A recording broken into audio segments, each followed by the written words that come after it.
Welcome to the Horror Hour. I see dead people. We all go a little mad sometimes. We get you. Jesus alive! The dead Yeah, I am your favorite. You are going to die tonight. Here's Johnny. Go at me, Damien. It's all for you. Damn you, maniac!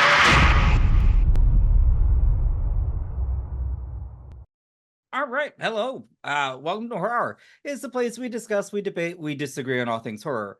I'm one of the hosts today, well, the only host actually today. My name is Yutaka, hello, and today I'm really excited because I've been covering the Salem Horror Film Fest, and I've got one of the writer-directors of a recent horror short that I just watched, My Scary Indian Wedding, Ramone Menon. How are you, sir? Hello. Hi everyone. Thank you very much for having me on this. Usually I'm never allowed into these things, so this is a surprise. My name is Ramone Menon, and I am the writer-director of My Scary Indian Wedding. Yeah, so well, sometimes they don't let me host alone, so I totally get that. See, there we go. Two peas in yeah. a pod. So why don't you go ahead and just for those listening, watching, kind of give us a breakdown of what your short's about. Oh, sure, yes. So my short is about a cursed Indian bridesmaid that is forced to track down and marry her soulmate in order to escape from this vengeful demon called the Manglik. I'm a big fan of The Ring and It Follows, so I thought I'm gonna do my brown man version of The Ring and talk about weddings too, because I mean we Indian people, we love those damn weddings. So thought That no is better very idea. true. Well, and they're Yeah. always usually so happy. So this was very interesting. I was not expecting some of this. What inspired you to really you know, bring the story to life? Well, I've said this before, but I'll say it again. I went to my cinematographer and I told him, hey, I want to make a searing documentary about my days moonlighting as a child bride in India. And I'm going to call it My Scary Indian Wedding. And then the cinematographer looked at me and said, who the fuck would want to watch that? So we We love kept the honesty. title. We kept the title and we changed the story. And then, so I mean, in all seriousness, the way I came up with it was when I was a kid, I went to my cousin's friend's wedding. I was pretty young, and we showed up like half an hour earlier, which is very rare for Indian people. We don't show up early to anything. It's called Indian Standard Time. We're it's IST. It's a real thing. We're late for everything. So this for us showing up half an hour early was a blessing for everybody. But Okay. then on the corner of the wedding, they were getting ready for the wedding, and then far off in the distance, I could see the bride getting, doing this very illegal looking procession, and she was all dressed up and standing next to this tree, and there was this priest, and I was like, hey, I asked my mom, I was like, what's going on over there? And she said, oh, the bride, she's a Manglik, and I'm like, what's a Manglik? Well, a Manglik, then she explained that a Manglik is a woman that's born on a certain day, under a certain star, astrologically.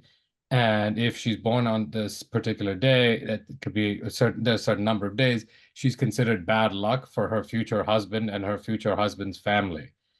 And and usually people don't like, especially the groom's family, don't like the brides who are Mangliks to come into their family.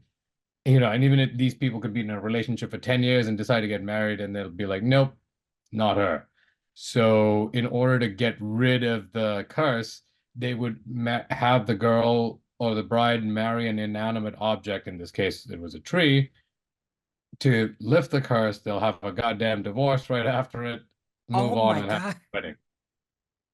So when I last year was like, hey, maybe it's time to make my brown man horror movie. I was like, what could my brown man horror movie be about? I was like, that the tree thing with the woman marrying the tree. Maybe there's something in that. And so I brought that back and I was like, how do we do this? So I'm a big fan of Insidious and The Conjuring.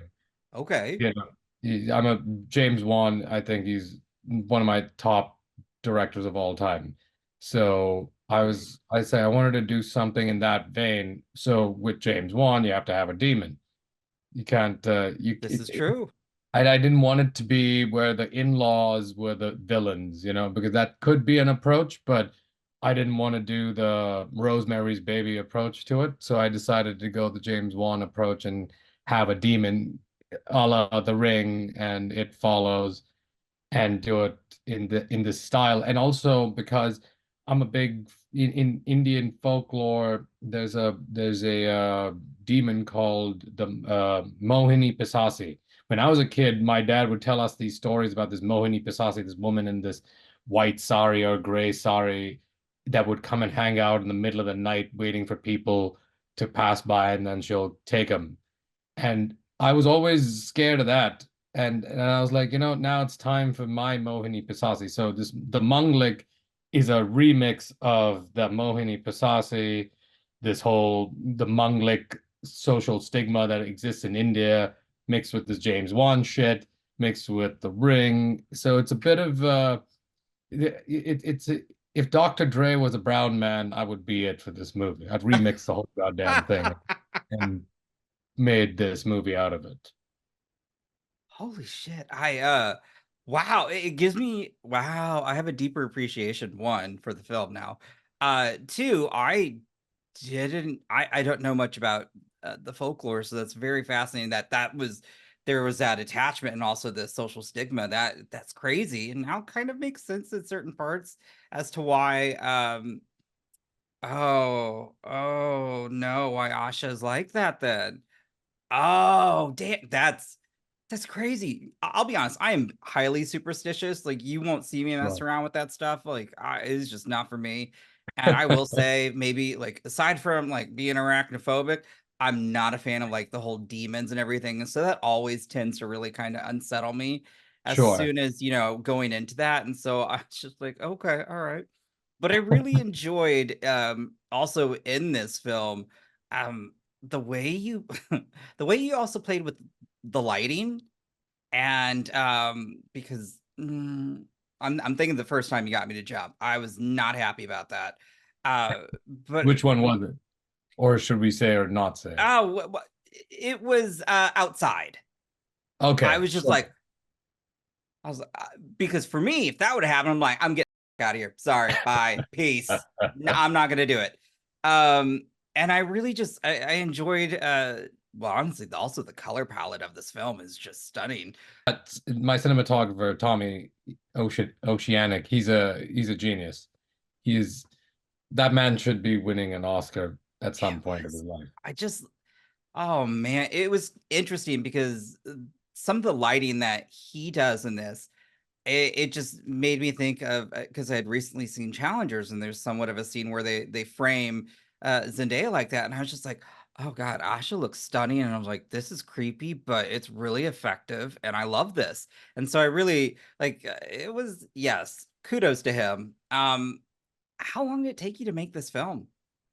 So, I mean, we shot it in 3 days, All of which that in 3 days? yeah. So I mean we were way in over our heads with it in terms of I don't know what kind of sick fucking schedule we decided to put Yeah. and make, but we were under the gun the whole time. Like there was not one moment that we were not under the gun. Like from the first shot, we were like, okay, we're fucked. We have to somehow get through this. But again, it comes down to our excellent crew. They got me through it. My producer Anna Leah, she co-producer, she was great. The actors, of course, Misha, Patrick, Lexa, and the girl who played the Manglik, Anna. They were all excellent. Just to we rehearsed the hell out of it. So we said, once we Mhm. show up on set, we have to almost treat the acting part of it like a play. You guys should already know all this. Please don't come and ask me about goddamn motivation on the set because the motivation is we need to make the goddamn day. Yep, Was nope. most Gotcha. was most of that. So we did a lot of Zoom rehearsals at first because Misha lives in New York, Hmm. so we had to do it over Zoom. But during the costume fitting, like 2 days before, Misha flew down to LA and we did the rehearsals during the costume fitting, which is not at all ideal. But we managed to pull it off. And then on the set, their acting was like clockwork. So now we just had to figure out, just technically make Mhm. sure that everything was in place because this movie, like I said, we wanted to make it very stylistic in the sense of very James Wan, very Sam Raimi's Drag Me to Hell. Oh, I So could see that, very much that, yes. yeah, so we wanted to keep all that stuff going for sure. And then when it comes to the lighting, we said this is the perfect movie that is motivated that there it can be color because I'm a big Suspiria fan and yeah, and Sorry. generally I'm a Dario Argento fan. Oh my God, that So is one of the best films ever. Like, you can't tell me otherwise. I love hearing that. yeah, I mean for me, Deep Red, I love it. Yes. I love Bird with the Crystal Plumage. I love Four Flies on Gray Velvet. But Suspiria, I was just like, I told Tommy, I was like, now isn't this the time we can pull our fucking Suspiria? And he's like, yes, because now there's red light. It's the Oh, I it's a love fucking that. wedding. So we were thrilled. So we were like, oh, thank God we can motivate it. Oh my God. I'm like geeking out over the thought of that because it makes so much sense. And I just love one. it- well, I'm glad my other co-hosts aren't here because they're not a fan of Suspiria, and it blows my mind. Like I forced them to watch it, and they're like, "This is Mhm. what you rave about." I go, "What the hell are you talking about?" Like the opening shot, the set, like everything. It's fantastic. I'm like, Yeah. y'all are young. I was like, you can get out of here right now. But I love that. Oh, yeah, no, because the lighting in this was just, I mean, I was mesmerized. And now it again, it more of this is making even more sense, and just it makes me have such a deeper appreciate more of an appreciation of this. I'm probably gonna go watch it again. And for Same. those also, it is playing at Salem Horror Fest, and I'm hoping, are you at any future festivals as well? I mean, right now, n nothing. I feel like we've done a lot of our run for the most part, maybe a couple in June, but I don't know if I can say just yet. But Okay, I would say gotcha. we're like coming to the tail end of it of the run for the most part because we started in August at Holly Shorts and LA Shorts, and Okay. it's been going. I should have upped my film festival submission game a little bit more, honestly. It should we should try to actually try to get it out there to more places. But you know, I'll get back into the process. That's its own thing, the whole I submission. mean, I can only imagine that's grueling. But I am curious, have you got to see others witness your film though? Like be in the audience and see people react to it? Oh yes, oh definitely. We had great screenings at, like I said, Holly Shorts, LA Shorts. We had a fantastic screening in Brooklyn Horror in Brooklyn in October. I love And Brooklyn horror. that block itself, it was called Nightmare Fuel. I'll never forget it because every movie was a banger. It was just boom, boom, boom. And then we played at Film Quest in Utah, which was also a fantastic screening over there. That place is like the ideal place for our movie to play because it's like a just a crazy rock star horror environment. Uh, Okay. it's excellent. If you ever get a chance to go there, you should both Brooklyn and Film Oh, Quest. yeah, I've been to Brooklyn, but I didn't go this past year. Couple It years was ago. It was amazing. Joe and the gang at Brooklyn are do a fantastic job, and then Jonathan, Jonna, and the whole team at Film Quest do a great job. So we had a great screening there. Then we had a fantastic screening at Nevermore, which is in Durham, North Carolina, which is a great festival. It more people need to go to What? that one. I'm gonna have to check that one out. Like, I'll be honest, I live in the Midwest, and so sometimes we don't get like the coolest of horror film festivals, and that's why I'm always grateful for when some will let me cover it remotely. Sure. And Salem is really, Kay is really awesome about curating just some incredible horror shorts. And yeah, everyone that I've seen so far this year have been nonstop bangers.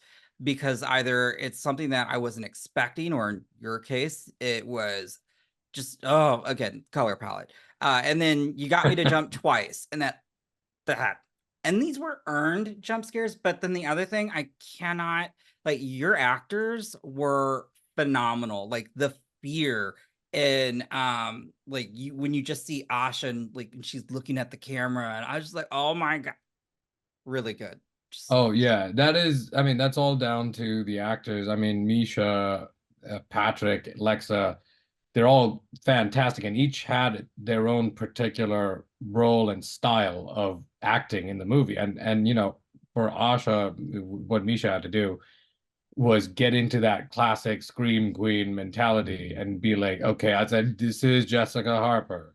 This is Isabella Johnny from Possession, like this good. it's these people. Like you need to, I said, don't be afraid to take it there. Like we're going overblown. Like this is not, we're not doing a fucking Safdie brothers movie here, like this is not a Cassavetes, near realist thing. We're taking it to this elevated level, in terms of just heightened, sorry, not elevated, heightened is the word.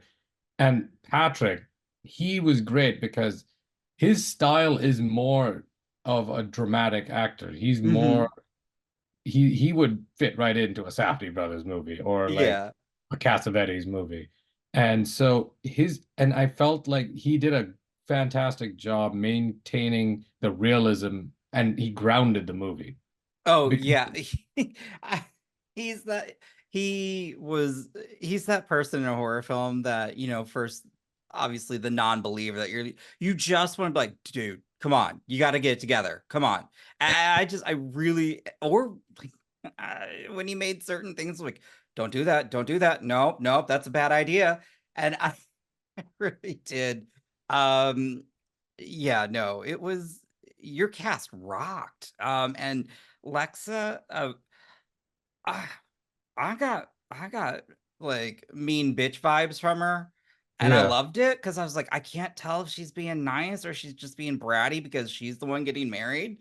I yeah. was just like, oh, okay, I see you. Yeah, yeah, no, exactly. And the thing is with Lexa, uh, what she was great at, I told like her because when we were rehearsing, we were like, okay, so who is this character exactly? Like, is she like kind of helplessly fallen into this, like getting married to her best friend's ex-lover, or is she kind of manipulated it? And in my mind, it was more interesting if she manipulated it somehow. And also, I mean, we don't really dig into it. I mean, it's we talked about it when we were doing the rehearsals and stuff, but we were like, there's got to be this whole idea of, I mean, Indian people, we have to say it. There's a lot of us who have this reverse racism thing Mhm. going. There's a reason we were colonized for 200 years. Um, and this idea of like the trophy white wife comes in, and Yeah. and I was thinking, like even I don't know if Patrick's character Vikram is genuinely thinking about that, or is he doing it more because his family would prefer a girl like Lexa versus a regular Indian girl like Asha. Mhm. So we wanted to play into that and try to like figure that out and have it all underneath the surface without even talking about it. Most people don't even see that in the movie at all. I would say like 99% of it is not even read, but it was important for us that we knew that's what was going on. So when you look at Lexa and you see her expressions, it's all there and you can't understand what is going on underneath, but that's what's bringing that out. And she literally, I mean, okay, I'm not going to spoil it, but Well, I made her play the thing 3 ways, and she did it excellent as in 3 different ways. We would do take mhm. one in one style, take two in another style, take three in another Oh, style, I love and that. then we mixed it all together. I'm sure you know exactly why we did that because there is something that happens that. Well, there was something too, just even in the beginning when like, you meet her character, just her mannerisms and everything. I truly just, I was like, I was just uneasy because I was like, I don't know, there's just something off. and even just the way her interactions with Asha. And so I loved that because it's just like, all right, I clocked that. I go, okay. And but I That's good. also enjoy like the way that Misha plays. In the beginning though, it's very, oh, well, I guess it's probably, yeah, I probably have a Manglik, and I just really just enjoyed seeing her progression through the entire film because it was just so, it was frenzied, and I loved it because, again, I just, yeah, it worked. And so I would love to know, again, it sounds like this was a tight schedule. You know, what were there any improvisations? Well, I think there were more improvisations um in the no, it was more main I think it was mainly in the rehearsals. I don't remember any big improvisations. I think Lexa did one or two things that we kept in the opening when they're like pulling the stuff out of the sack, and I was just like, no, no, play it like tipsy, kind of goofy, play it like that. At first we were like a little too serious about it, and then we're like, no, I think tonally this can be allowed to kind of make fun of itself, which we do a little bit from time to time. I like, especially Patrick's lines. I couldn't help it. When we were writing it, I was just like, I know the right line, but it's gonna fuck up this tone. But I was like, no, fuck it. Let's just put it in there. Let's make it goofy for a second, and it's fine.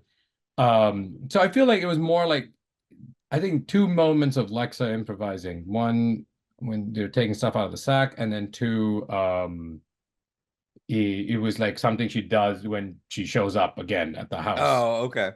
So there was like a cool moment that we were like, okay, cool. I saw that and I was like, I don't think we need anything more from this scene. I literally called cut and I was like, good, we can move on. That's awesome. Misha was excellent with just like constantly being like, she wanted to know everything, motivation for everything, like why the left hand, why, like minute details, to the point of where I was like, holy shit, I think she's really testing me to know Mhm. how well do I know this character. And but in the greatest way possible. Like I was so grateful for her. In that sense, she was always like coming up with something like, let's do this, let's try this, let's try this. Oh, But awesome. by the time she showed up on the set, she was ready to go though.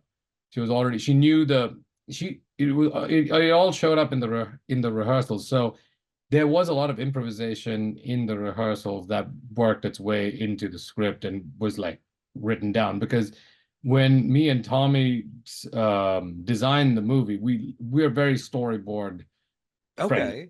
We like the storyboarding process. At some point on the third day after lunch, we had to fucking throw the storyboards because we were like, we need to just make the day. Which the whole climax sequence we shot in like 15, 20 minutes, I think. And it was ridiculous. Like I wanted to shoot myself in the face for like not giving ourselves more time. And we literally try to pride ourselves not going above the 12 hours. So we wanted to stick to that if we could. So yeah, we shot it very quickly, and it irritated the fuck out of me, honestly. Like even now I look at some parts of that and I'm like, ah, fuck. That's But chaotic as fuck, honestly, to do that. But okay, well, I mean, you're the filmmaker, so you might notice those details, but I really liked the climate. Again, it was so frenzied and like I just bonkers that I was having just such a great time with it. Um, and that, thing. without like that final shot though, I I mean, I chuckled, but I was like, oh damn. I was like, oh, that's really good. I was like, hmm. Well, let me put it this way: if you guys are watching or anything, I'm going to talk spoilers, so I'll mark it as such. But I will continue to say, search this out. It was such a fun time, a really good ride. And again, you get introduced to new talent. I did, and that's why I really enjoyed this. But that final shot, when you just had both of them just staring and like the look of gloom on their face, I was like, damn. I was like, that's just hateful. Yeah, I mean, because this is the reason that shot exists, is because, I mean, when we do, this is a proof of concept. So when we generally do the proof of concepts, you always see there's a style, there's a horror style to it, and I've done it myself where at the end of the movie we have the thing, someone turns, sees the monster, big scream, cut to end credits, right? And I was like, oh, we're gonna do, and when I was writing it, I was like, oh, we're gonna do it again, another turn around and look at the monster, and like, fuck, it's gonna cut. So then we were thinking, what is worse than that? There's got to be something worse than that. And then we were like, okay. And there was I mean, I might as well reference it. There's two movies. It was Gone Girl and The Graduate. That's where, like, I can when see we were that. designing the end, we were like, okay, Gone Girl and Graduate. I was like, we want that feeling. Like you made your bed, now you gotta, I mean, now you gotta lay in it. You know, that feeling is, I thought, way worse than turning around and looking at this fucking monster. Oh, it was dreadful. I was like, damn, it just feels like like a lifelong, like, just unhappiness. I was like, no, I'd rather be dead. I'm good. I enjoyed that because, again, throughout the course of this film, I love the Manglik. I love the design, and I think the way that they showed up each time was, again, to me, it was effective. But it's nice to have that at the end, to where, no, Asha did what she needed to do, but I don't think either of them are better for it, and I love Yeah. that. Yeah. I mean, and at the end, like, knowing what Asha has done, for Yeah. uh Ikram to be sitting there next to her is, I mean, you don't know. I like there's some hints in that shot that kind of suggest there's more going on even with that. And Oh. I'm sure you can maybe pick up on some of that, but let's I'm just gonna have to say, go back and watch it then. See, this yeah. is my favorite thing. I love to go back and try and see if there are things I missed, or if a filmmaker tells me about something that clearly I think I might have. So, Yeah, I mean, this one was it was pretty obvious in one way, but it's also not obvious because of the way we kind of present it. It's a bit of both. Let's just say the only clue I can give is is it that maybe he was in on it? no, no, no. Oh, okay. It's nothing that Oh, sinister. It's not that sinister, but it's more like, no, I'll just leave it. I think it's better. Like, I'm learning this, like, better not over explain certain things. Just leave it be. And if someone says it, good for you. If someone doesn't, okay. Uh, let me put it this way: after we finish recording, I'm gonna ask, because now I'm curious, because I want to go. Yeah, I sure, want sure. to. It's But yeah, it's nothing that great, but I it's good enough to be like, okay, I Well, see. again, I think it goes unsaid that so much goes into making a short film because of time constraints, budget, and, again, knowing that you made this in 3 days that is wild. That's unhinged. Um, but to also then have a really good product, I mean, you should be proud of yourself. And Thank you. Anytime, like I said, anytime we don't get pelted with tomatoes and spit, I think it's a good day. well, I'd love to know then, like, where do you go from here? Like, what are you looking? Are you wanting to turn this into a feature? Yes, yes. And so that was the reason we even made it, was it was purely as a proof of concept. So that's why it's a little unhinged, and where it's like all this stuff in there. It's not the greatest way of doing a horror short, honestly. I just think that a good horror short is something like that, straightforward, has a simple idea and executes it Hmm. out, like a Lights Out, or like, Yeah, I see what like you're saying. something like that. This previous movie that I did, called A Pay, had more of that simplicity that I feel like good horror shorts should have. So that's why when I did this, I was like, oh fuck, this is just too much. This is just too much fucking shit going on in this. There's characterization and stuff. I mean, Robert Cargill, the screenwriter of Sinister, he said that a good horror short, he said you shouldn't give a flying fuck about the character. You shouldn't give a flying fuck about the 3 acts or act structure. Just give us an experience and get the fuck out. Explore an idea and get the fuck out. He's like, that is an effective horror proof of concept. So I'm not Okay. talking about like short films in general. I'm just talking about, or what he was referring to is proof of concepts. Sure. And this, I felt, was not doing that. This almost like did the fucking opposite, where we had too much characterization, too much fucking talking. Um, and Mhm. but it's its own weird thing. At the end of it, I just had to accept it, and I was like, okay, it's its own weird fucking thing. But if some people are liking it, I'll take it. I mean, I will say this. Okay, in that context, I guess. I mean, I'm not gonna argue with Cargo. Like, he's one of my favorites as well. Um, but I also do appreciate when I get to see something and there's just either a character like as you as you said, don't give a fuck about the characters. But I felt like in this you did. And for some reason that resonated with me because then I actually cared. More so I cared about Asha. Like the rest of me, I was like, I don't care. But and maybe that's just because I was just like, I was like, one, I was like, I could see that being me, just like, yeah, I guess it's probably I'm cursed, So, but I Yeah. really enjoyed getting to know her character and seeing that journey. So that's why, yeah, if this becomes a feature, which I'm just gonna manifest that, I would totally be there opening night because I want to see that. One, it's different from what we have currently on screen. It's pulling from so many good references. And on top of that, we just need a good, I don't know. We just need a good crazy movie. You remember when Malignant came out and Oh yeah. everybody was like, huh? Meanwhile, I'm like, this is some great shit. Like when he did that overhead shot, I was like, that's wild. Nobody would expected a shot like that in this type of movie. Oh yeah. And so that's No. why no, like I love that, you have that James Wan as an influence because Oh yes. I feel like he's one of the few as well, like him, Jordan Peele, and a few others who are kind of like reimagining the genre. And so, Totally. Totally. Like I honestly, I'm very grateful because I've always been a horror fan growing up. I mean, a fan of cinema in general, but like horror also.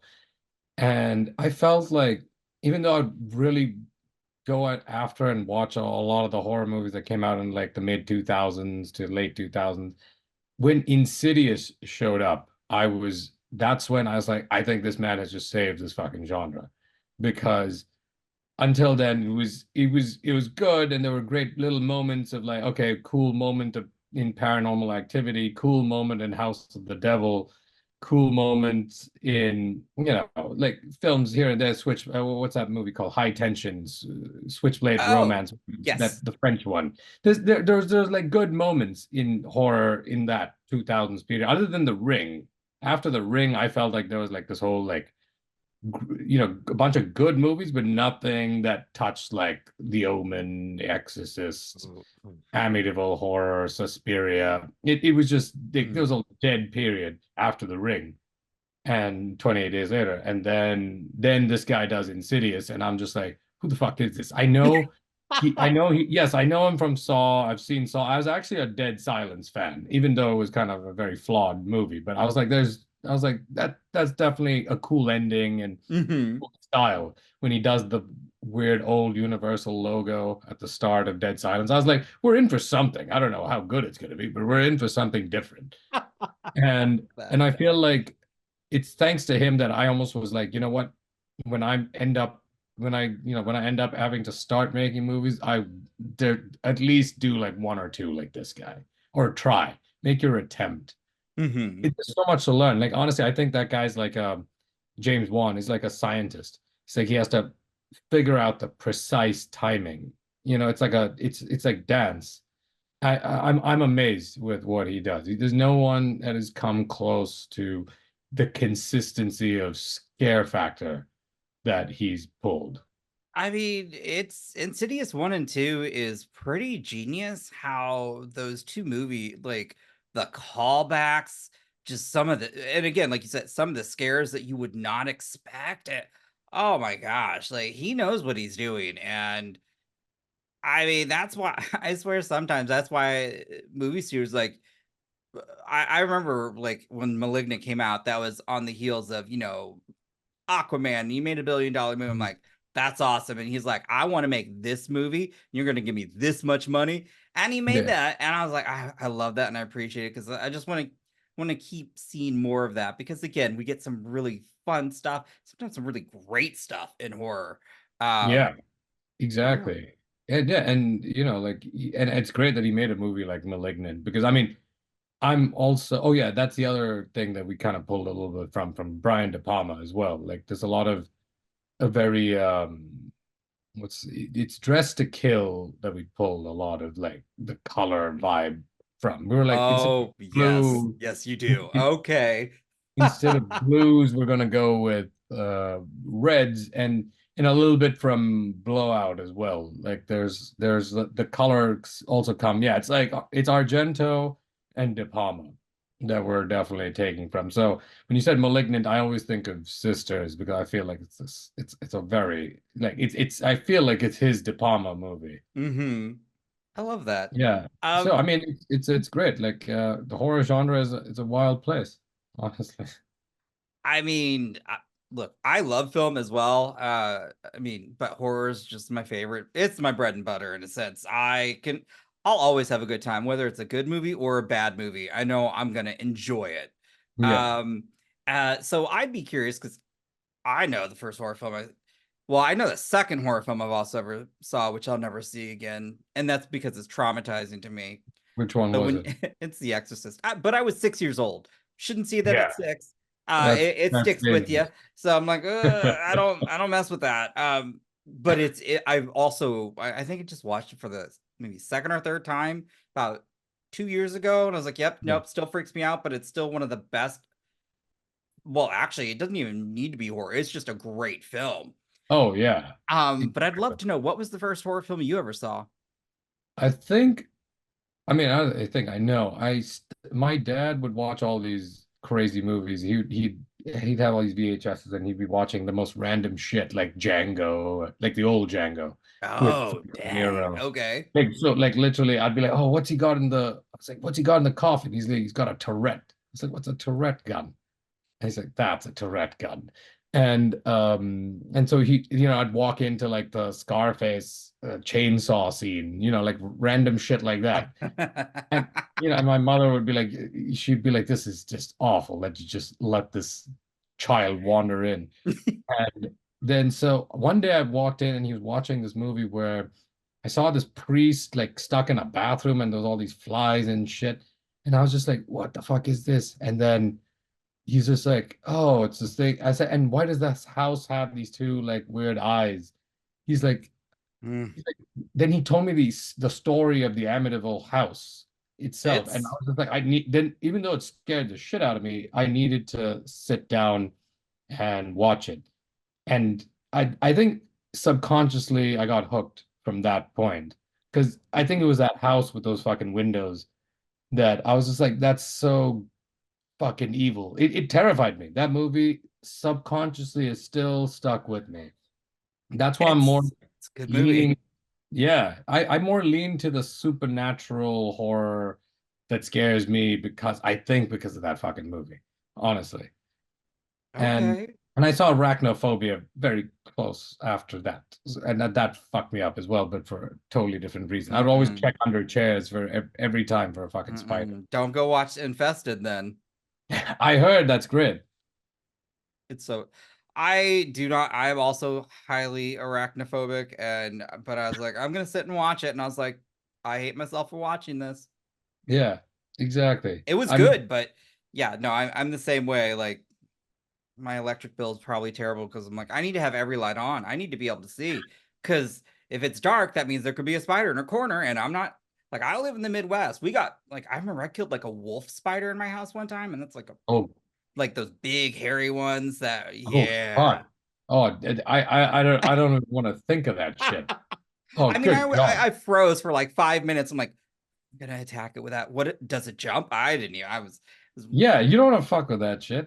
Like but you want, I mean, I did what I needed to do, but I was just like, so it was comical, but on the inside, I was dying just looking at this thing. Yeah, for me, yeah, spiders. Like when I saw that arachnophobia, when I saw all those big things, I was just like, thank God we live in India where the only things we have to deal with are like cobras and rats and shit, and fucking wild bulls running around the streets.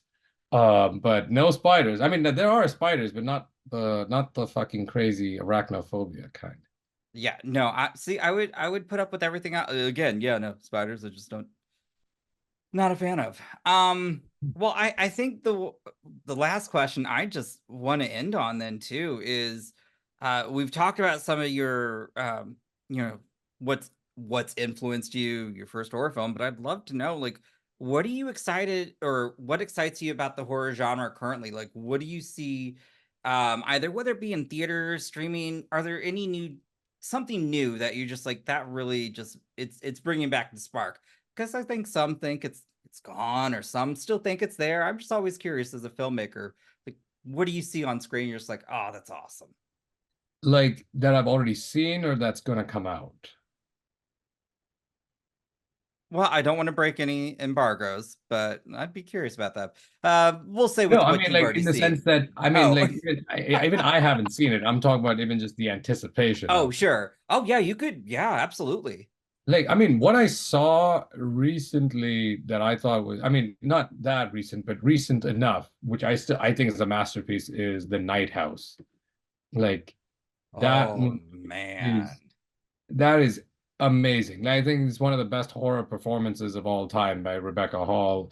The scares that Bruckner hits in that are amazing. Like they got me. Like that was like, okay, this is one guy who's like really got me, you know? I Hmm. feel like that was excellent. And I'm kind of I saw this movie called Watcher with Micah Monroe. Oh my God, by Chloe Okuno. Yeah, that Chloe Kuno. I mean, I'm a big Hitchcock fan, so when what she was doing, I was like, this is like the new Hitchcock right here. That was also just it was a stunning film. We lucked out. We spoke with her for like 45 minutes just talking about that film because I was just Oh like wow. it just I mean, my goodness. But the Night House, the way they play with just the shadows, the shapes, oh my Yeah. God. And you aren't kidding. Like Rebecca Hall, I've seen several performances from her in a horror film, and she gives it 100% pure, pure intensity. Like, I know a Yeah. lot of people did not like Resurrection, but I Yes. was just like, I don't remember anything but her performance, and I could not, I felt like I was holding my breath the entire time. Yeah. So, No, yeah, she's outstanding. I mean, like I can't praise The Night House enough. Like it's such an amazing movie and Talk to Me was also good. I just wish the scares in Talk to Me were a little bit better. Like the scene where he beats the kid bashes his head, that's fucking mm-hmm. fine. But for a movie that has the concept of the ghost just popping up in front of you, dead people pop, I was just like, if this, I was like, imagine if James Wan was on set and just said, hey, fellas, just a little bit more here. But it was so good. It was such a great concept. I think those guys, those brothers are gonna kill it. They're so talented, and to make a movie like that, first movie out of the gate, that is that That's is insane. that was insane. And yeah, I really enjoyed Talk to Me. Besides my one little quip with it, I'm a prick when it comes to all these kind of opinions. So if those brothers are ever listen to this interview, I'm sorry. I love that movie too. I'm a big fan. And I have to say, one of the scariest fucking things I saw recently, it's not even a movie yet. I mean, I saw the Ooh. trailer of Long Legs. Oh, The that that's ridiculous. That's not even planned. I have uh, the most recent Jesus. Fangoria. Yeah, Oh like my God. there I don't know what it's about. All I know is it looks terrifying and I Yes. cannot wait for it. Yes. It is so unsettling. All the trailers, I hope it honestly the trailers have nothing to do with the film. That would be great in my opinion. Oh yeah. Just I to mean, like oh, yeah, and then the fact that it says and Nicolas Cage and there's no Nicolas Cage ever in the trailer. I mean, and just the idea of the slow zoom outs, the music, then they have like those weird phone calls. I think that's the best that's one of the best trailers I've ever seen, to be honest. I Mhm. think we need to return to that style of trailer again, because especially with the horror thriller genre, because Oh there's just yeah, too much shit away. And agreed. if you're gonna give away good imagery, sure, but then don't tell us the story. If you're gonna tell us the story, then don't give away the good imagery. It should be one or the other. You can't like give us both. The way I could just rant about an upcoming remake because I watched the trailer and I was like, you just gave away the entire film. Oh God. Mind you, it doesn't need to be remade. The first one's still not even cold in the ground, but that's What do neither. you okay? Oh, so you can't you can't mention what Oh no, I the can't. I mean, Speak No Evil. The fact that they turned around and said, "Hey, we're gonna oh make this all American remake." oh yeah. I mean, like I'm honestly, like, that movie is so good. That movie fucked me up. The original oh yeah, that no, like that oh was. You want to talk about just I was so uncomfortable watching that yeah film. I mean, obviously that was kind of the purpose because you just, there's so much as, like you can be too passive. Like, come on now. yeah Like so many times I was mad, like, say something, like, come on. yeah. But It's yeah, they're remaking it, and they put the trailer out. I go, you just gave away everything, and like it's a 3-minute trailer. I'm like, not that people know since they've not seen the original, which is sad because you should. But I'm just like, what the hell? What? Yeah. Okay. No, it's so sad when they give away too much, Like I just feel that movie, that's an excellent example of what's exciting about the horror genre, where it's like you take something that's so basic, like the idea of trying to be nice and polite, Hmm. just to fit into the idea of what polite is to society, just to maintain some decorum, and Yeah. how that could fuck you up in the worst way possible. Oh my God. Still. Yeah. Oh man. I'm That glad that. you brought that movie up, because that's definitely one of the movies that I saw last year that I was like, whoa, this is It stuck with me because I was like, I remember watching it and I go, hmm. This is a good movie, but I was like, who can I recommend this to that also would not be like either offended or like, huh? Because I mean, like it goes places where like some people, you know, I'm always a yeah. fan of say F them kids. Like everybody's expendable in my opinion. Oh yeah, Um, yeah. but I was Exactly. just like, who can I recommend this to? Because it needs to be seen and discussed. But I was just like, oh, Yeah. that's No, another good one. Yeah. yeah, exactly. I just feel like you said, after them kids, because I just feel you can't recommend everything to everybody, so you have to know the audience. Like I wouldn't be able to recommend Mandy to certain people. Oh, that's You know, fair. Yeah. Yep. like I can't recommend Under the Skin. I mean, these are movies that I love, but Oh, I that's can't a great one. I can't go and tell them, like I can't go and tell my friend who likes half baked. I'm like, hey, I think you'd really enjoy Under the Skin, because he's gonna come back and be like, there's not one weed smoking scene in that movie. Like, what the fuck was this? Like, dude, give me the Big Lebowski. It's and Good one too. the first half of Where Evil Lurks, that is good. The first half. The second half, I have well, it was I one could of the most understand some of the issues with the second half. yeah. But that first half, Yeah. yeah, That's a badass that first was half. ooh, I was like, this is grotesque. I was like, I kind of like this. Yeah. Which that's my other thing. And I say this to everybody, everybody needs to just like look outside in terms of their region, because there's so much out there in great horror. Like, I don't know. Like I was talking with somebody today and they're like, oh God, I had to read all these subtitles. Go, and Yeah. To me, it makes it better. Honestly, like you put like Scream in Iran, all of a sudden Scream becomes almost like it goes to Khan, like dang. just the moment you put subtitles on some shit, he doesn't sound as goofy now. Like all of a sudden you put, like what's his name? Stu Marcus in Scream's fucking dialogue doesn't sound as ridiculous as it does in Scream. I mean, I love Scream, don't get me wrong, but I'm just saying, put it in the Farsi or whatever, and all of a Mhm. sudden it gets the Palme d'Or. Oh, I see. Hey, that's very true too. So more fucking horror movies with subtitles, please. Yeah, no, absolutely. Look, I think actually I'll end on this last one. I think the movie that blew me away that I was not expecting to, and I think it did win. I feel like I won something I can was Titan. Like that Yeah, was so out of the box, and I go, one, I'm like, I love seeing a female director being recognized because yeah, but I was just like, that was so unexpected, crazy, hypersexual, but then also just deeply like emotional. yeah.